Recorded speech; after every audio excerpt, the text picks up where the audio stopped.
Hello बच्चों, स्वागत है आपका अपने YouTube channel topper tricks academy में। तो इस वीडियो में हम लोग पढ़ेंगे क्लास 9th के पहले अध्याय का प्रश्नावली 1.2। तो 1.1 हम लोग पढ़ चुके हैं, उसके कुछ क्वेश्चन बचे हुए हैं, तो वो क्वेश्चन भी हम इसी वीडियो में कर लेंगे। तो जो लोग भी नए चैनल को ज़रूर सब्सक्राइब कीजिए, आपको बहुत ही फ़ायदा होने वाला है। सभी वीडियो जो आपको फ्री में उपलब्ध करवाए जाते हैं वो भी हिंदी माध्यम के, और अपने दोस्तों के पास भी ज़रूर शेयर कीजिए वीडियो को। ठीक है, तो आगे बढ़ते हैं, देखते हैं पहला नंबर प्रश्न क्या दिया हुआ है। आपकी प्रश्नावली 1.2 का फर्स्ट क्वेश्चन है कि नीचे दिए गए कथन सत्य हैं या असत्य हैं, कारण के साथ आप अपने उत्तर दीजिए। तो फर्स्ट नंबर इसका देखते हैं कि प्रत्येक अपरिमेय संख्या एक वास्तविक संख्या होती है। तो यह आपका क्या है, यह आपका सत्य कथन है। प्रत्येक अपरिमेय संख्या वास्तविक संख्या होती है, क्योंकि वास्तविक संख्या के अंदर परिमेय संख्या और अपरिमेय संख्या दोनों शामिल होती हैं। तो समझिए अपरिमेय संख्या क्या होती है। सबसे पहले ऐसी संख्या जिसको p/q के रूप में नहीं लिखा जा सकता, p/q के रूप में नहीं लिखा जा सकता, अपरिमेय संख्या कहलाती है। जैसे √2 हो गया, √5 हो गया, ठीक। तो ये सभी अपरिमेय संख्याएं हैं। और वास्तविक संख्याएं क्या हैं, तो वास्तविक संख्याओं के अंदर परिमेय संख्या और अपरिमेय संख्या दोनों आ जाती हैं। तो आइए थोड़ा सा वास्तविक संख्या को समझ लेते हैं। तो आपकी बुक में दिया हुआ है वास्तविक संख्या। वास्तविक संख्या को एक बैग में है, एक थैले के रूप में आपको समझाया गया है। तो ये जो थैला दिखाई दे रहा है, इसके अंदर जितनी भी संख्याएं हैं ये सभी वास्तविक संख्याएं हैं, चाहे वो 17/981 हो, चाहे वो 3 हो, चाहे वो -5 हो, -8 हो, √36 हो और √19 हो, सभी किसके अंदर आती है, वास्तविक संख्याओं के अंदर आती है। और वास्तविक संख्या को किससे प्रदर्शित किया जाता है, R से प्रदर्शित किया जाता है। कैपिटल R से वास्तविक संख्याओं को प्रदर्शित किया जाता है, आप ये भी ध्यान रखिए। ठीक है, उम्मीद है आपको अच्छे समझ में आ गया होगा। तो बढ़ते हैं नेक्स्ट क्वेश्चन की ओर। सेकंड नंबर प्रश्न है, संख्या रेखा का प्रत्येक गुण √m के रूप का होता है, जहां m एक प्राकृतिक संख्या है। तो यह आपका क्या लिखेंगे, यह असत्य है। क्या लिखेंगे इसके सामने, यह असत्य है, क्योंकि जो जैसे ले लेते हैं -5 वास्तविक संख्या तो है, लेकिन यह किसी भी संख्या का वर्गमूल नहीं है, किसी भी संख्या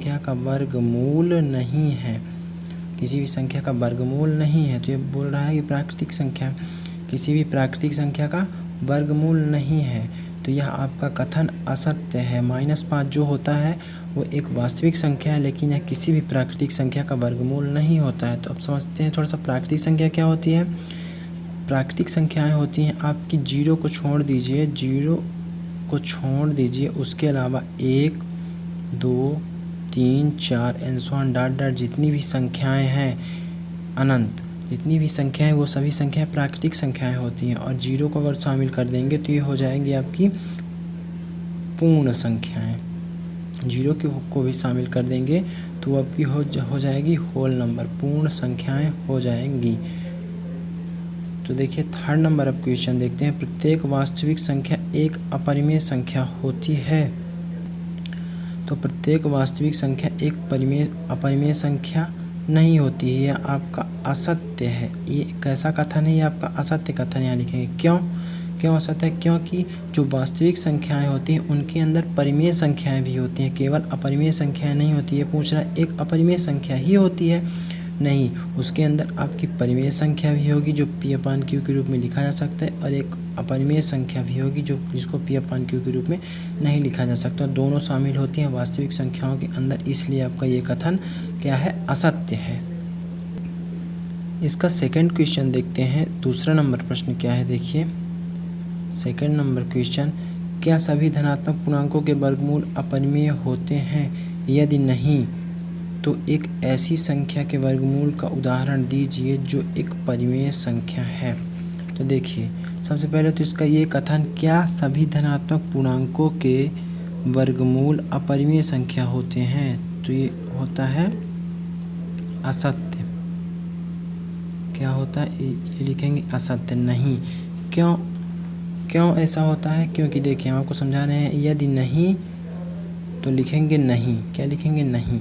असत्य के स्थान पर आप लोग ये भी लिख सकते हैं, नहीं भी लिख सकते हैं, नहीं। अब इसका कारण क्या होता है, इसका कारण होता है, देखिए कि अगर हम अंडर रूट कितना कर रहे हैं, 16 कर रहे हैं, 16 एक वास्तविक संख्या है और वास्तविक संख्या √16 का वर्गमूल क्या होता है 4 होता है। √16 का मान क्या होता है 4 होता है। तो 4 एक परिमेय संख्या है। 4 एक कैसी संख्या है परिमेय संख्या। हम इसको P/Q के रूप में लिख सकते हैं। देखिए 4/1 कर देंगे तो क्या हो जाएगा, ये परिमेय संख्या के रूप में आ जाएगी, P/Q के रूप में आ जाएगी। तो इसको हम P/Q के रूप में लिख सकते हैं। इसलिए यह परिमेय संख्या है। वर्गमूल का उदाहरण दीजिए और एक परिमेय संख्या है। तो यह √16 एक परिमेय संख्या है। तो यही आप लिख सकते हैं। सबसे पहले लिखेंगे नहीं, धनात्मक पूर्णांक के वर्गमूल अपरिमेय नहीं होते हैं प्रत्येक, और ये लिख देंगे √16 बराबर 4 जो कि एक परिमेय संख्या है। आपको केवल इतना ही लिखना है इसमें। आपका अगला प्रश्न है 3rd नंबर कि दिखाइए कि संख्या रेखा पर √5 को किस प्रकार निरूपित किया जा सकता है। तो अगला हम आपके लिए इसके लिए एक बेस्ट वीडियो बनाएंगे, एक अच्छा वीडियो बनाएंगे जिसमें आपको एकदम सरल भाषा में बताएंगे। तो इसके लिए एक अगला वीडियो है, उसको ज़रूर आप लोग देखिएगा। तो अब कर लेते हैं थोड़ा सा पिछले 1.1 के जितने भी सत्य असत्य के क्वेश्चन बचे हुए थे उनको कर लेते हैं। तो हमने 1.1 के 1, 2, 3 क्वेश्चन तीनों कर लिए थे। तीनों क्वेश्चन हमने कर लिए थे और बचा था आपका ये वाला 4th नंबर। तो 4th नंबर में क्या है कि नीचे दिए गए कथन सत्य है या असत्य कारण के साथ अपने उत्तर दीजिए। तो 4th का पहला नंबर देख लेते हैं हम लोग। प्रत्येक प्राकृतिक संख्या एक पूर्ण संख्या होती है। तो देखिए प्राकृतिक संख्या की परिभाषा क्या होती है कि 1 से लेके अनंत तक की जितनी भी संख्याएं होती हैं इनफाइनाइट तक की संख्याएं जितनी होती हैं उनको प्राकृतिक संख्याएं बोलते हैं, 0 को छोड़ के। और पूर्ण संख्याएं जो होती हैं, पूर्ण संख्याएं उनको अगर जो इन सभी में 0 को मिला देंगे, 0, 1, 2, 3, 4 और ऐसे लिखते जाएंगे अनंत तक, तो क्या होगा आपका, उनको पूर्ण संख्या बोलते हैं। इन सभी को हम पूर्ण संख्या बोलते हैं। तो प्रत्येक प्राकृतिक संख्या क्या पूर्ण संख्या होती है? बिल्कुल, क्योंकि पूर्ण संख्या के अंदर ही प्राकृतिक संख्या भी आ जाती है। देखिए कैसे, ये टोटल हुई पूर्ण संख्या और पूर्ण संख्याओं में जो यहाँ से भाग है वो प्राकृतिक संख्या होगी। 1 से लेके अनंत तक प्राकृतिक संख्या है और 0 से लेके अनंत तक पूर्ण संख्याएं हैं। तो 1 से लेके अनंत तक प्राकृतिक संख्याएं हैं जो वो पूर्ण संख्या के अंदर ही आती हैं। तो इसमें आप लिखेंगे सत्य। सत्य है क्योंकि 0 से लेके अनंत तक। कारण क्या लिखेंगे? क्योंकि 0 से लेके अनंत तक पूर्ण संख्याएं होती हैं और उन्हीं के अंदर प्राकृतिक संख्याएं आती हैं जो 1 से लेके अनंत तक होती हैं। दूसरा नंबर क्या है? प्रत्येक पूर्णांक एक पूर्ण संख्या है। यह है आपका असत्य। क्या है? असत्य। क्यों असत्य है?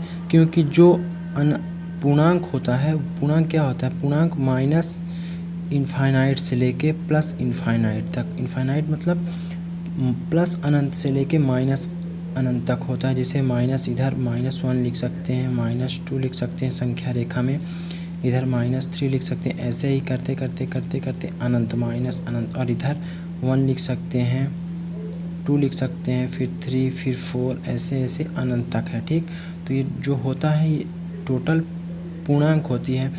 और माइनस की कोई भी संख्या पूर्ण में नहीं आती है, वो केवल 0 से लेकर अनंत तक होती है।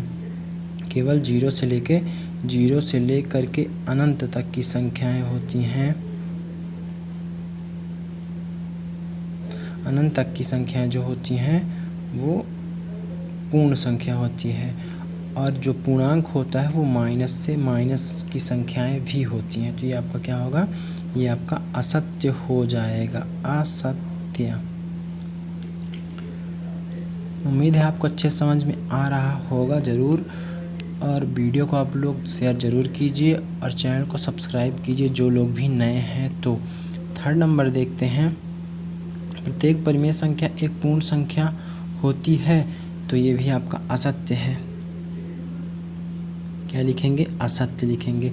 क्यों असत्य है? इसका कारण समझिए कि देखिए, जैसे परिमेय संख्या लिखेंगे क्योंकि जो जैसे लिखेंगे, क्योंकि जैसे कारण में, क्योंकि जैसे हम लिख दे 5/7, क्या लिख दिया 5/7 एक परिमेय संख्या है, लेकिन यह पूर्ण संख्या नहीं है। पूर्ण संख्या मतलब उस संख्या में दशमलव नहीं होना चाहिए। क्या दशमलव नहीं होना चाहिए, और जब इसमें हम भाग देंगे तो दशमलव जरूर आ जाएगा।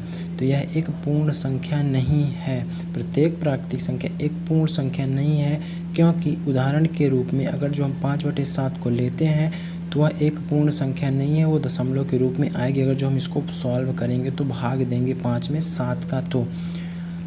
तो प्यारे बच्चों, उम्मीद है आपको ये वीडियो अच्छा लगा होगा। तो आप लोग ज़्यादा से ज़्यादा शेयर कीजिए, आपको और भी जितना अच्छा हो सकेगा आपको बताया जाएगा, ताकि आपको अच्छे समझ में आ जाए।